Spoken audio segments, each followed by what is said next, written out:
area of parallelogram is being matched. Right is connected to the same where the longer line bisects the shorter one. Let's cut the upper part of the line. Cut this half part of the line. We replace this part of the line and the other parts.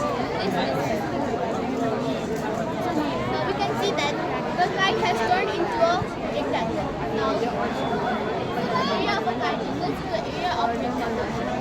As we know, the area of rectangle equals length into breadth. Here the length is d1 and the breadth is d2. But here we cut the d2 into two parts. So the breadth will be d2 by 2. If we multiply this, the answer will be 1 by 2 into d1 into d2. So up next, what we have here is the rhombus.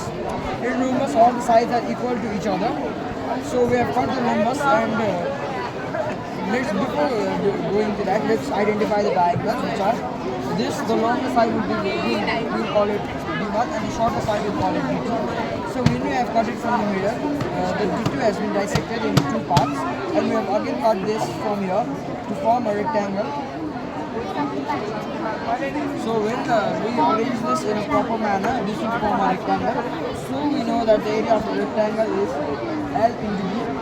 And here the longer side is D1 and the shorter side is D2. When it is got dissected, it will be D3 by 2. And when the 2 is placed forward, the formula will come out as 1 by 2 into D1 into D2. So up next we have a trapezium. A trapezium has two parallel lines. We will call the top one parallel 1 and bottom one parallel 2. The sides of this trapezium are called legs, and now let's cut the trapezium in half and arrange it in such a way that it forms a parallelogram. Now since the formula of parallelogram is given, it will be easier for you to understand this. As we know, the area of parallelogram is its base multiplied by its height. The base in the parallelogram is the added value of the first parallel and the second parallel.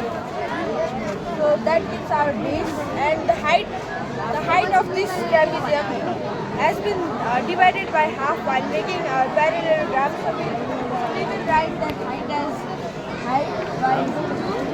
Now when we arrange this, it becomes 1 by 2 h whole t1 plus t2, and that is our area of trapezium. The last figure that we have here is the arrowhead, and while cutting the arrowhead, you can notice that there a big triangle is formed.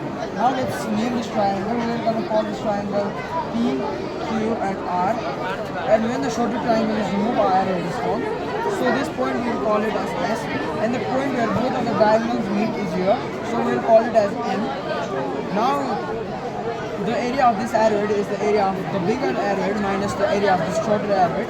So we will say 1 by 2 into D into H, and now we'll minus the shorter side, which is also 1 by 2 into D into H.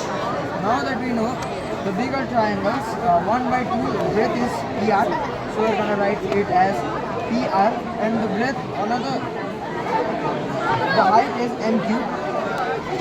So now moving on to the shorter one, we're going to write 1 by 2 into, now its breadth is also PR, and the upper one will be MS.